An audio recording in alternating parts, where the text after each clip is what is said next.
Hello everyone and welcome to this week's Game Development Log video diary, and this week I've been doing some more work on mobs and the entity editor.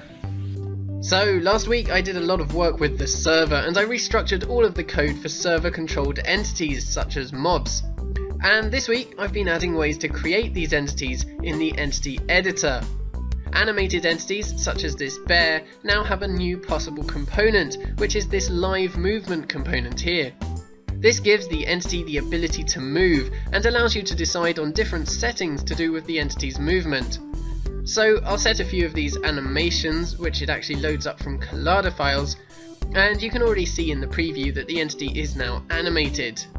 So now if I want to test out the entity's movement, I can actually click on the preview and then take control of the entity using W, A, S and D.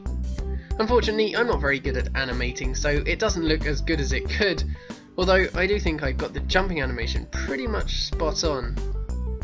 As you can see here, you can also change how fast the bear can move, how quickly it can turn around, and finally how high it can jump.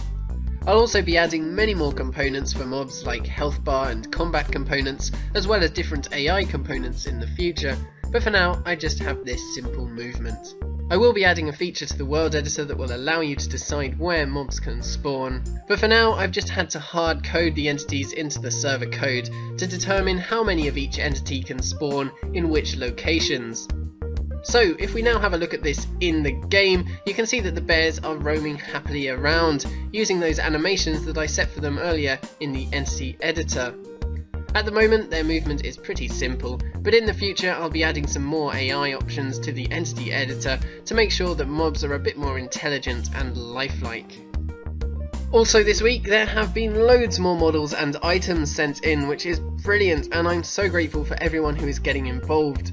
So I'm just going to try and show off as many of these finished items and entities as I can. Firstly, there are now loads more weapons, as you can see here, and I'm just going to go through them all and equip them all one by one so that you can see all of these awesome models. And it wasn't just melee weapons either, there's now also this fantastic tribal warbow and this brilliant spirit power staff. On top of that, there are also these new awesome helmets and also a few new entities in the world this week, such as these nice new trees, this cart here, and this shiny chest. There are also loads of other models that I haven't been able to show off this week because they're not quite finished or haven't been textured yet, but hopefully I'll be able to have them in the game for next week's devlog, which by the way will be the last devlog video of this year. So that is it for this week. Next week I'm going to be finishing off the work on mobs and also possibly optimizing the rendering of grass and plants so that I can have a bit more greenery everywhere.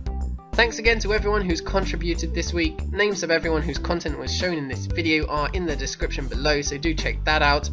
Feel free to get in touch with me via my Facebook and Twitter pages, links are in the description below.